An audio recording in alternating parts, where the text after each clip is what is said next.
Good morning. तो आज का जो हमारा टॉपिक है वो है साइटोप्लाज्मिक इनहेरिटेंस। अगर आप एमएससी बीएससी के स्टूडेंट हैं तो आप जानते हो कि काफी बार जो होता है टॉपिक आप बार बार इसे पढ़ते रहते हैं। 12th लेवल पे थोड़ा सा कम जो होता है इसे स्टडी करते हैं, मगर बीएससी में एमएससी में जो होता है काफी डिटेल में जो होता है इसे पढ़ा जाता है। अगर आप नीट वगैरह की भी तैयारी कर रहे हैं तो भी जो होता है काफी क्वेश्चन इस टॉपिक में से आ जाते हैं। तो चलिए आज जानते हैं कि साइटोप्लाज्मिक इनहेरिटेंस क्या होता है। जैसे कि आप जानते हो कि जो इनहेरिटेंस है उसका मतलब होता है कि वन जनरेशन से अनदर जनरेशन के अंदर जो होता है करेक्टर पास हो जाते हैं, तो उसे हम कहते हैं इनहेरिटेंस। तो दो तरह की जो होते हैं इनहेरिटेंस होते हैं, एक होते हैं न्यूक्लियर क्रोमोसोमल इनहेरिटेंस, एक होती है साइटोप्लाज्मिक इनहेरिटेंस। तो न्यूक्लियर इनहेरिटेंस को तो आप काफी अच्छी तरीके से जानते हैं। तो जैसे कि अगर आप देखते हैं कि हमारे पास क्या है, सेल है यूकैरियोटिक सेल, और इस यूकैरियोटिक सेल्स के अंदर क्या प्रेजेंट होता है, न्यूक्लियस प्रेजेंट होता है, और इसके अंदर क्या प्रेजेंट होता है, क्रोमोसोम प्रेजेंट होता है, और क्रोमोसोम में क्या प्रेजेंट होता है, डीएनए।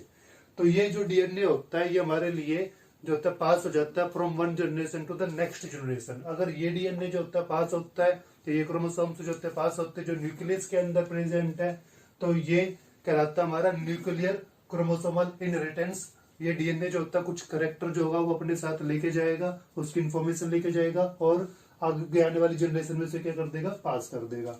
तो इसको तो आप अच्छी तरीके से जानते हैं, मगर साथ ही में हम ये भी जानते हैं कि हमारी सेल्स के अंदर और भी कई तरह के सेल ऑर्गेनल्स प्रेजेंट होते हैं। उसमें से एक होता है माइटोकॉन्ड्रिया।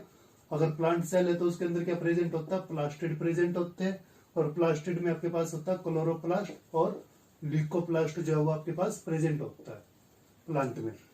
तो जो माइटोकॉन्ड्रिया की अगर बात करें तो माइटोकॉन्ड्रिया के अंदर क्या प्रेजेंट होता है, माइटोकॉन्ड्रिया के अंदर जो होता है सर्कुलर डीएनए प्रेजेंट होता है, और इसके अंदर जो होता है राइबोसोम भी प्रेजेंट होता है। तो ये सर्कुलर डीएनए जो होता है इस राइबोसोम की सहायता से जो होता है आरएनए भी बना सकता है, या खुद ये भी जो होता है ट्रांसफर हो सकता है। तो कहने की बात ये है, और कंसेप्ट जो हमारा है वो ये है कि अगर साइटोप्लाज्म में से कुछ पार्ट जो होता है आरएनए हो या फिर जो होता है डीएनए हो, अगर वो वन जनरेशन से नेक्स्ट जनरेशन में पास हो जाएगा तो उसको हम क्या कहेंगे, उसको हम कहेंगे साइटोप्लाज्मिक इनहेरिटेंस। तो उसके बारे में जो हम डिटेल में पढ़ेंगे। इसके 6 एग्जांपल जो है अलग अलग हम पढ़ते हैं, तो दो दो करके जो होते हैं हम इन एग्जांपल्स को पढ़ेंगे। आज इस वीडियो में सिर्फ 2 एग्जांपल पढ़ेंगे, अगली वीडियो में 2, और उस अगली में फिर 2 को कंप्लीट करेंगे। मगर कुछ टर्म्स जो है इसमें आ जाती है जिनके बारे में आपसे पूछा जाता है, तो ये टर्म्स आपको बता देते हैं।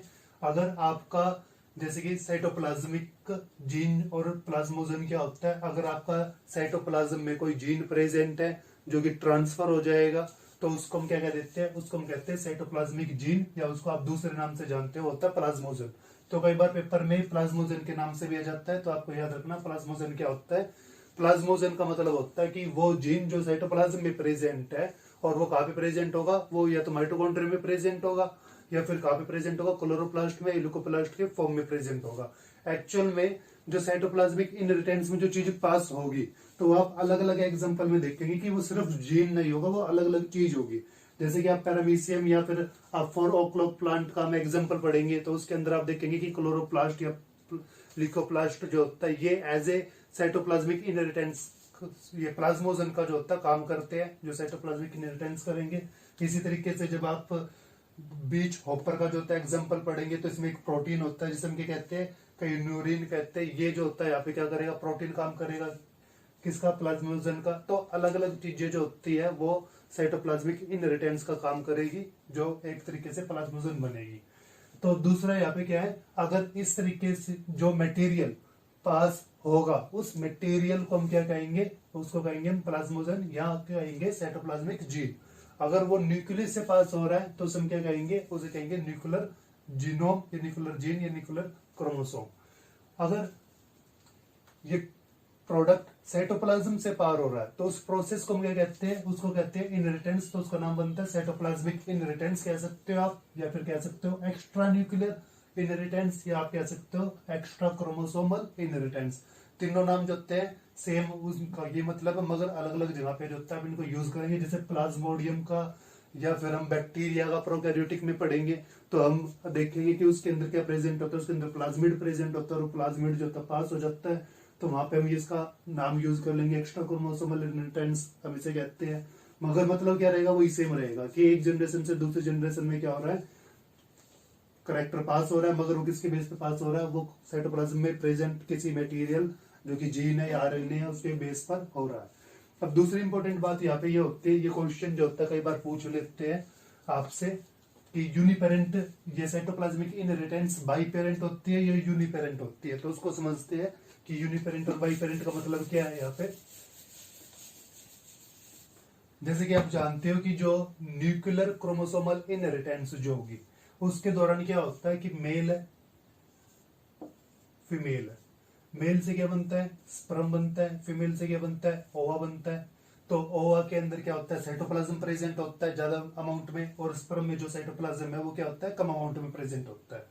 तो स्पर्म के जो साइटोप्लाज्म है उसके अंदर जो होगा ज्यादा मटेरियल जो होता है वो प्रेजेंट नहीं होता, तो उसके अंदर जो होता है इस तरीके के कोई भी प्लाज्मोजन आना जरूरी नहीं होता, या बहुत कम जो होता है उसके अंदर आता है, ना के मुकाबले उसमें प्रेजेंट होता है। मगर जब आप फीमेल की बात करते हैं तो उसमें ओवम होता है, और ओवम का साइज भी जो होता है लार्ज होता है, और उसके अंदर साइटोप्लाज्म की संख्या भी क्या होती है ज्यादा होती है, तो उसके अंदर जो होता है ये प्लाज्मोजन आ जाते हैं।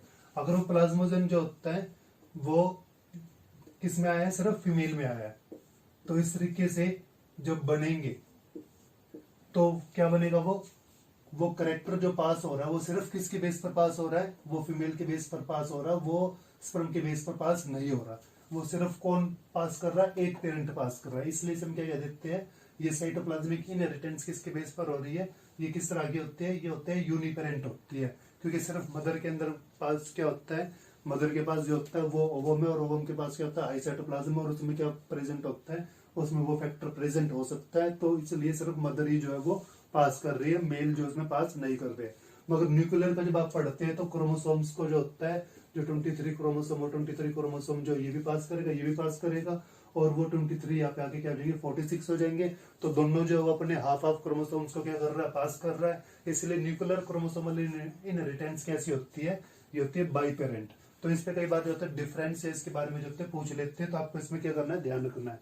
अब आपको यहाँ पे क्लियरली डिफरेंट जो है वो पता होना चाहिए कि साइटोप्लाज्मिक इनहेरिटेंस क्या है और न्यूक्लियर क्रोमोसोमल इनहेरिटेंस क्या है। न्यूक्लियर क्रोमोसोमल इनहेरिटेंस का मतलब है कि जब न्यूक्लियस से कोई क्रोमोसोम पास होके जाएगा तो वो अपने कैरेक्टर लेके जाएगा, तो उसको हम क्या कहेंगे न्यूक्लियर कहेंगे। और वो कैसा होता है बाई पेरेंट होता है, क्योंकि दोनों पेरेंट्स जो होते हैं वो अपने अपने न्यूक्लियस को क्या करते हैं, वो अपने अपने न्यूक्लियस को यूज करते हैं और उनको पास करा देते हैं। इसी तरीके से जब साइटोप्लाज्मिक को आप ध्यान से देखते हो तो उसमें सिर्फ क्या होता है, उसमें प्रोसेस वही होता है, मगर फीमेल जो होता है उसके पास ओवम होने के कारण और ज्यादा साइटोप्लाज्म होने के कारण वो उस चीज को क्या करती है प्लाज्मोजन को कैरी करती है, और वही जो होता है अगली जनरेशन से पास कराती है, मेल इसमें पास नहीं कराता। तो ये होता है यूनिपेरेंट। तो इस चीज को जो होता है आपको ध्यान से जो होता है यूज करना है, क्योंकि जब हम एग्जाम्पल पढ़ेंगे तो अगर आप इस चीज को क्लियर नहीं कर पाएंगे तो ये आपके बीच में क्या करेगा डिस्टरबेंस करेगा, आप समझ नहीं पाएंगे इसे। तो आगे इसकी जो डिटेल है वो देख लेते हैं। अब इसकी डिस्कवरी किसने करी थी, इसकी डिस्कवरी जो होती है वो कार्ल कॉर्नर्स जो थे उन्होंने इसकी डिस्कवरी करी थी। और इसमें जो मैं एग्जांपल पढ़ने वाले हैं वो एग्जांपल जो होता है हम प्रोकैरियोटिक में भी पढ़ेंगे और यूकैरियोटिक में भी पढ़ेंगे। प्रोकैरियोटिक में जो होता है एक दो एग्जांपल जो इसका है सिर्फ, यूकैरियोटिक में इसके काफी एग्जांपल है।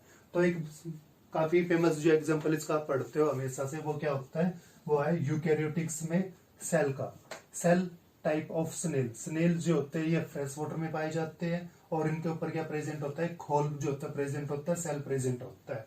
और ये सेल कैसा होता है, ये सेल दो तरह के होते हैं, डेक्स्ट्रल होता है जिसका मतलब है क्लॉकवाइज, और सिनिस्ट्रल होता है जिसका मतलब क्या होता है एंटी क्लॉकवाइज। इसी तरीके से आज जो दूसरा एग्जांपल हम पढ़ेंगे वो होगा बी चॉपर का, जिसे हम जो होता है गिमेरस भी कहते हैं। और इसमें क्या होता है, इसमें ब्लैक कलर्स प्रेजेंट होता है आईज का, और व्हाइट कलर जो होता है वो प्रेजेंट होता है।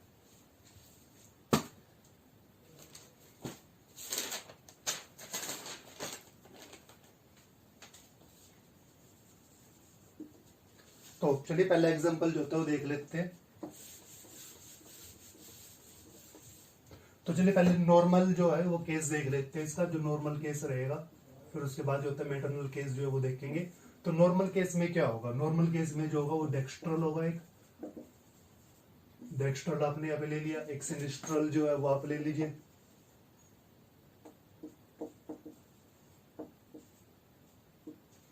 अब डेक्स्ट्रल क्या होता है, वो डोमिनेंट होता है,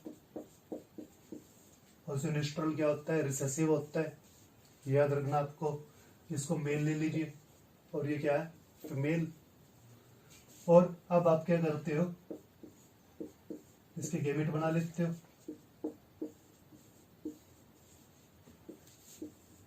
और ये क्या बन जाएगा आपके पास यहाँ पे नॉर्मल केस में,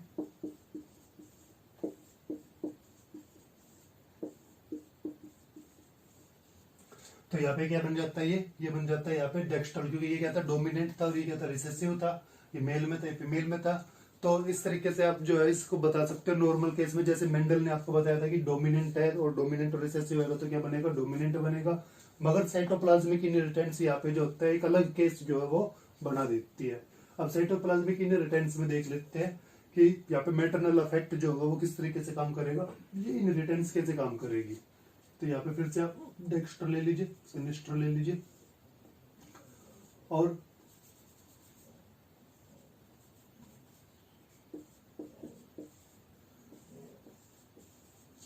अब आप चाहे इसको मेल ले लीजिए या इसको फीमेल, किसी भी तरीके से ले लीजिए। दोनों तरीके से जो होता है हम करेंगे इसे।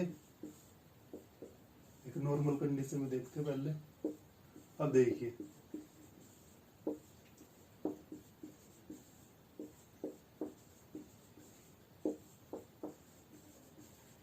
अब ये क्या बनना चाहिए, ये सारे आपके क्या बने थे, सेम क्रॉस है सारा। मगर आप यहाँ पे देखते तो ये सारे क्या बने, डेक्स्ट्रल बने, डेक्स्ट्रल बना, डेक्स्ट्रल बना, डेक्स्ट्रल बना।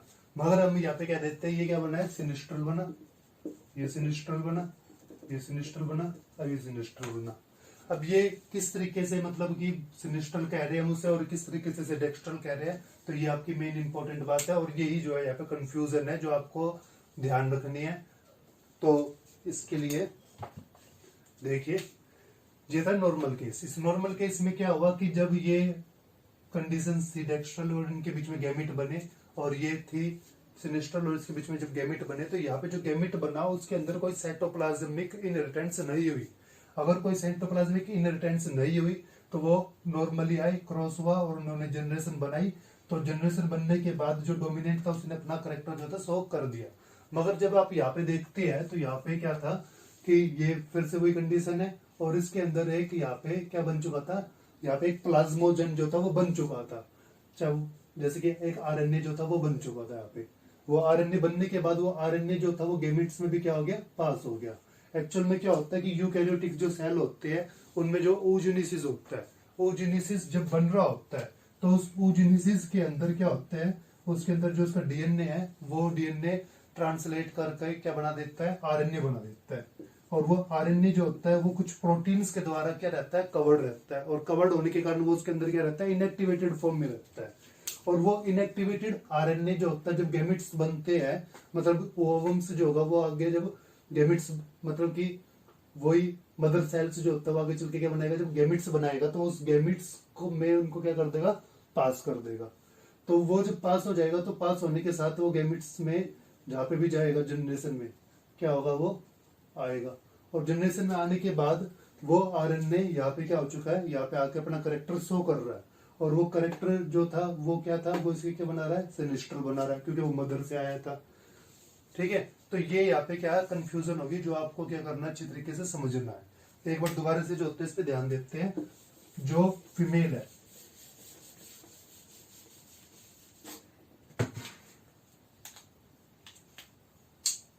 जो फीमेल है, फीमेल के अंदर क्या होगा, मदर सेल होगी जो किसको बनाएगी, ओवम मतलब गैमेट्स को बनाएगी।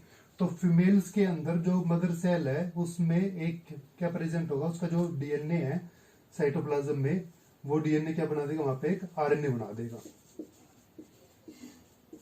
साइटोप्लाज्म में जो डीएनए था उससे क्या बन गया, आरएनए। वो आरएनए साइटोप्लाज्म में इनएक्टिवेटेड फॉर्म में प्रेजेंट रहेगा, क्योंकि उसके पास क्या होगा, एक प्रोटीन कोट होगा जो उसे क्या रखेगा, उसे रखेगा इनएक्टिवेट। अब ये सेल जब डिवाइड होके ओवम बनाएगी तो हर एक ओवम के अंदर क्या आएगा, हर एक ओवम के अंदर वो आरएनए आ जाएगा। अब वो आरएनए जो होता है वो किस के द्वारा ट्रांसक्राइब किया गया है, वो डीएनए के द्वारा किया गया, साइटोप्लाज्म के कारण।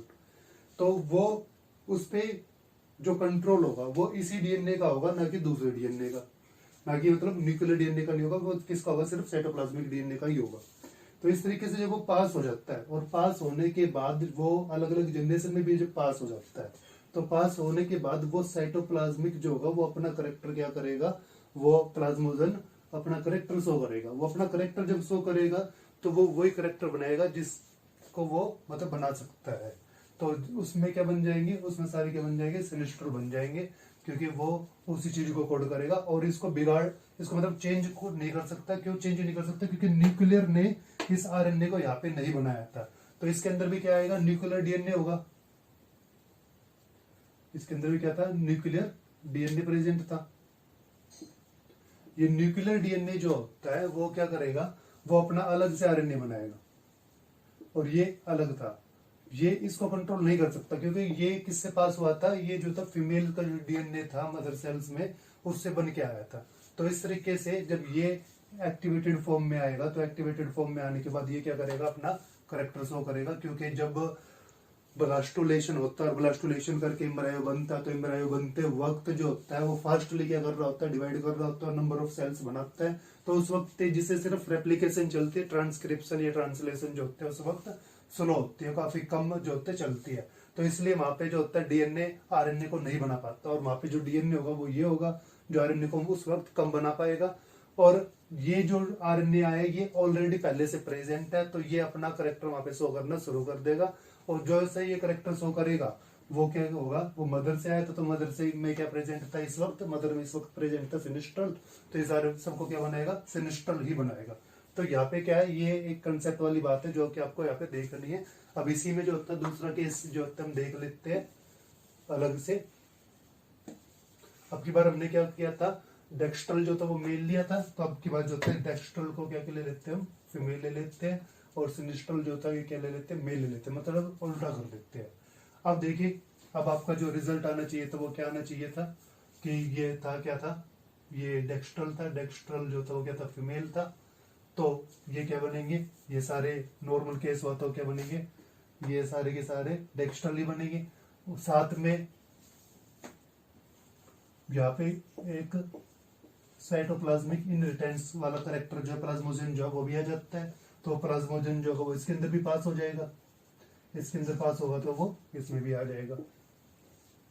तो ये क्या बनेगा, ये डेक्स्ट्रल बनेगा। दो कारणों से जो होता है डेक्स्ट्रल बनेगा। क्यों? क्योंकि अगर इसमें प्लाज्मोजन एक्टिवेट होकर काम करता है तो वो किससे आया था, फीमेल से आया था। फीमेल यहाँ पे क्या डेक्स्ट्रल है तो वो भी इसमें क्या बनाएगी, डेक्स्ट्रल ही बनाएगी। अगर ये आता नहीं इसके अंदर तो डोमिनेंट क्या था, डेक्स्ट्रल था, तो डेक्स्ट्रल था तो ये फिर क्या बनना था, डेक्स्ट्रल ही जो है वो बनना था। तो इस तरीके से जो होता है आप कंपेयर करके देख सकते हैं, किसी को भी जो होता है आप चेंज करके देखिए उनको, सिनिस्ट्रल को या डेक्स्ट्रल को या मेल फीमेल्स को। तो आप जब भी इसको क्रॉस करेंगे तो आपको ध्यान रखना है कि अगर मदर के थ्रू कोई प्लाज्मोजन जो होता है ट्रांसफर हो रहा है तो वो क्या होगा, वो करेक्टर वही बनेगा और इसको हम कहेंगे साइटोप्लाज्मिक इनहेरिटेंस। और वो क्यों बनेगा वो भी हमने आपको बताया, क्योंकि जब भी ब्लास्टुलेशन के दौरान एम्ब्रायो मतलब कि प्रोसेसिंग में होता है और वो एम्ब्रायो बन रहा होता है, ब्लास्टुलेशन चल रहा होता है, तो उस वक्त सेल्स जो होती है वो क्या करती है, रैपिडली डिवाइड करती है। और रैपिडली डिवाइड करते वक्त वो रेप्लिकेशन करती है, ना कि ट्रांसक्रिप्शन या ट्रांसलेशन। वो ट्रांसक्रिप्शन ट्रांसलेशन को काफी स्लो कर देती है और उस वक्त आरएनए जो तब बन नहीं पाता, आरएनए नहीं बनेगा तो जो तब प्रोटीन नहीं बनेगा, प्रोटीन नहीं बनेगा तो करेक्टर नहीं आएगा।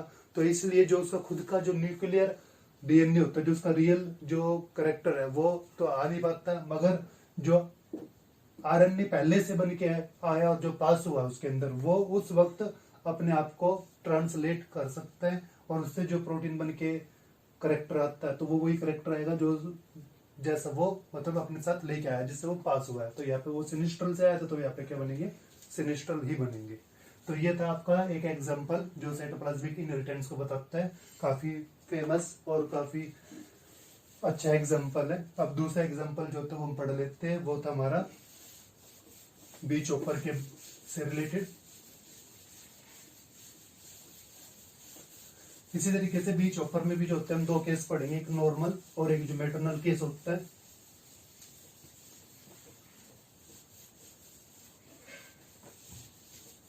देखिए बी चॉपर के अंदर आपको मिलेगा कि बी चॉपर्स में क्या प्रेजेंट होता है। बी चॉपर के अंदर दो कंडीशंस प्रेजेंट होती है। एक कंडीशन होती है जिसमें उसकी आईज ऐसी होती है, ब्लैक होती है, और एक जिसमें लाइट कलर की होती है उसकी आईज।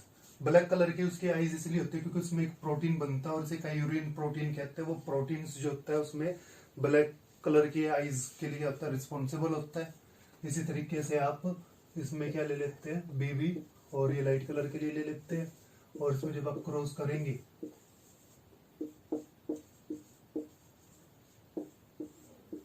तो इसमें ये क्या आ जाएगा आपका, ये नॉर्मल केस है आपका। तो आपको इसमें याद रखना है रिजल्ट बताने के लिए कि ब्लैक जो होता है वो डोमिनेंट होता है और लाइट वाला क्या होता है, रिसेसिव होता है। तो आप यहाँ पे साफ देख लेंगे कि ब्लैक जो है वो इसमें सारा क्या है, ब्लैक का है। तो ये कैसे बनाएगा, ब्लैक बनाएगा। मगर अगर आप मैटरनल इफेक्ट की बात करते हैं तो इसमें अगर कोई मैटरनल इफेक्ट आ जाता है, जैसे कि यहाँ पे जो होता है कुछ भी आरएनए या प्रोटीन वगैरह जो होता है वो आ जाता है, तो वो क्या करेगा, वो पास हो जाएगा। पास होने के बाद जो होता है वो इनमें भी पास हो जाएगा, और इनमें पास होने के कारण वो कैरेक्टर कैसा बनेगा इसका, वो ब्लैक की बजाय कैरेक्टर बनेगा इसका अब लाइट।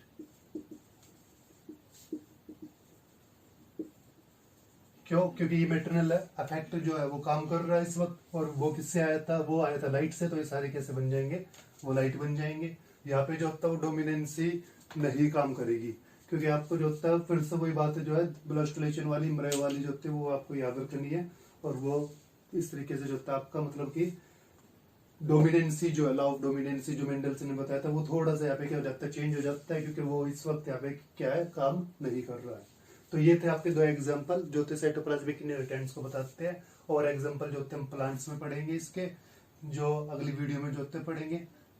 अगर आपको जो होता है टॉपिक समझ में आया है, आपको वीडियो अच्छी लगी है, तो आप वीडियो को जो होते शेयर कर सकते हैं, कमेंट कर सकते हैं, कमेंट करके आप जो होते क्वेश्चन भी पूछ सकते हैं, और वीडियो को जो होता लाइक कर सकते हैं। Thank you.